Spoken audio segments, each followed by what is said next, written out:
Hello everyone, it's Barbara, and today I'm sitting in front of my fireplace in the living room. I have my little Christmas decorations on the mantle there, and it just feels all warm and cozy in here. We've got tons of snow outside, but it's nice and warm and cozy in the house. And today I wanted to talk about spirit guides. A lot of people are starting to wake up and feel things and see things, and it makes them uncomfortable, maybe even a little bit nervous or scared. And I want to make sure that everybody is reassured about messages from their spirit guides. So we can have spirit guides from different levels. For example, we can have animal spirit guides. We can have spirit guides that were people that we knew in this plane of existence that passed away, or as I say, leveled up. We can have spirit guides from our soul family. They weren't necessarily here on this plane of existence with us, but we know them and we've had other lives with them. We can have angel spirit guides. We can have archangel spirit guides. We can have ascended masters that are spirit guides. An ascended master is someone who has come here to this plane of existence and then ascended. And that would be beings like Mary Magdalene, Mother Mary, Jesus, Saint Germain, people like that. So we can have those as spirit guides as well. And we can have other spirit guides of higher realms. One of the questions I get asked a lot is, well, why would Mother Mary be my spirit guide? Who am I?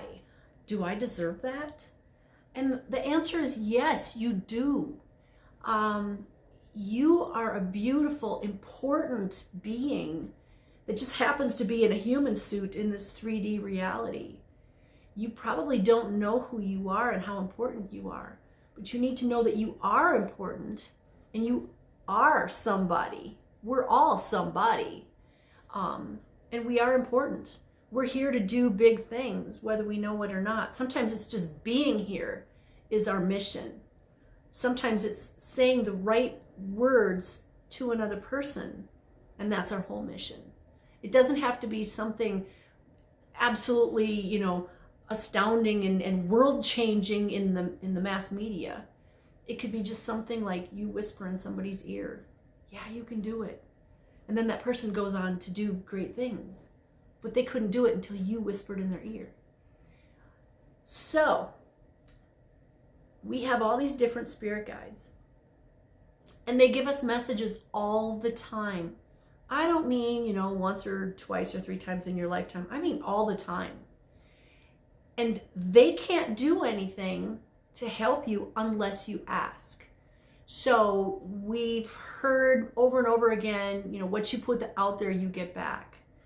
It's very much true. So if you ask for help, you will receive help. If you ask for the strength to get through another day, you will find, and you're open to receiving, that's a big part of it. You got to be open to receive. You will find that somebody will bring you that strength. It may come from inside you. It may come from somebody whispering in your ear or somebody at the grocery store. But once you start asking your spirit guides, they can help you. I ask my spirit guides all the time.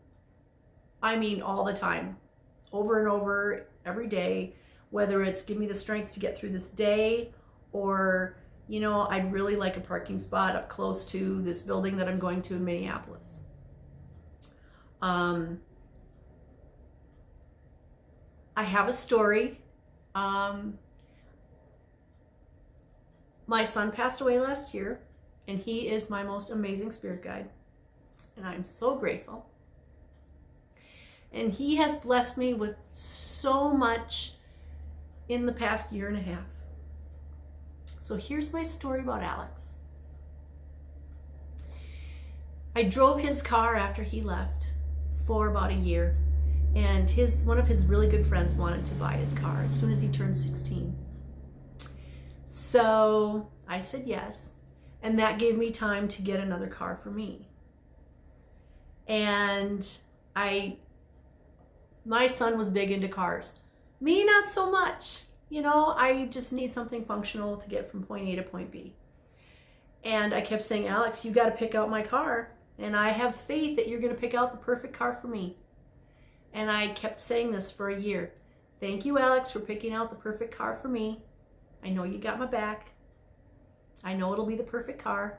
I trust you. I have faith in you. So I did this over and over again. And August of this year, I started getting a little more, impatient. Alex, your car's going to leave pretty soon. I need a car. So I started upping my game and asking more often. And I'm sure I irritated him. But one day I got the feeling, and it's just a feeling, I didn't hear words in my ear, but I got the feeling to look at one of our local car dealerships here at their used car inventory. And it was funny because I thought, why am I looking at this place? I don't want one of those kind of cars. And there was this car on their used car lot, and I looked at it and I went, ooh, I'd look really good in that car. So I did some research and I found out, yeah, this is a good car. And the next day I went over there and I said, hey, I'm here to look at that Toyota. And they said, oh, we sold it an hour ago. And I said, okay, it wasn't meant to be. And I came home and I thought, man, I thought that was going to be the car for me. Because, you know, I did the research, I liked it, I got the message to go look at this car. But, okay, that wasn't the car for me. So I said, I'm going to let it go. And I started my Alex, I know you're going to bring me the perfect car for me again. And about 3 weeks later, I remember I was cleaning the bedroom and all of a sudden I got this feeling like I need to go online and I need to put that car information into Google and see if there's another one for sale in Minnesota. And wouldn't you know, there was another one exactly like the one I had looked at. Same color, almost the same number of miles, except it was $1,500 cheaper. So I contacted a friend of mine and I said, can you take me to this dealership because I got to buy a car tomorrow? And he said, yeah. So the next morning, the car dealership opened at 8:30 and I called to make sure that they still had that car because I don't want to drive all that way and it's not there. And they said, yep, we'll pull it up front for you. And so my friend and I pull up and there's that car sitting in front with my son's initials on the license plate. So I had asked for an affirmation that this was the right car for me. And there's my son's initials on the license plate. So I got the car that he originally showed me. I got my affirmation and it saved me $1,500. So that's my wonderful spirit guide story. My most recent one anyway. When you are open to receive messages, you will start noticing messages all over the place. Whether it's pennies that just appear in the middle of your carpet, or you think about somebody and boom, they just show up at your door, or they call you. Or you really, really want this thing, but you can't afford it and you wish it was on sale, and then you go in the store and there it is and it's on sale and it was unadvertised. Those are messages from your guides. So just know that you are not here alone. Nobody is. That you are one small part of a very large team. A team of ascended masters and angels and archangels and people that you knew in this reality that have passed on and leveled up. And animal spirit guides. Animal spirit guides are amazing because they show up when we need them.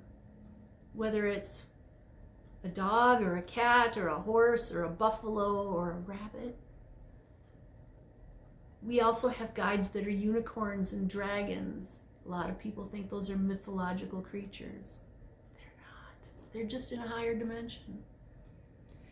So I want so much for all of you to allow yourselves to receive.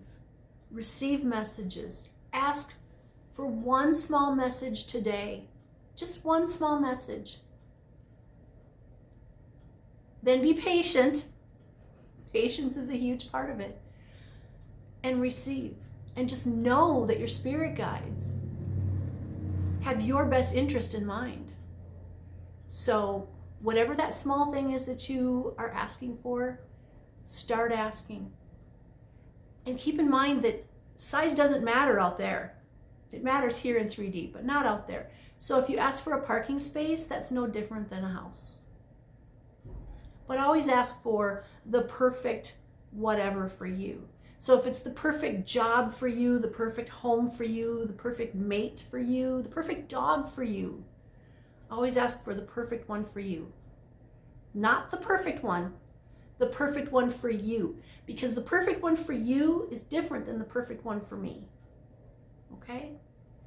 So I'm going to leave you there. I know that's a lot to take in, but start talking to your spirit guides and start allowing yourself to receive because you are worthy and you deserve it. Also, you are very much loved by me and by everybody out there. Have a blessed day, my beautiful soul family.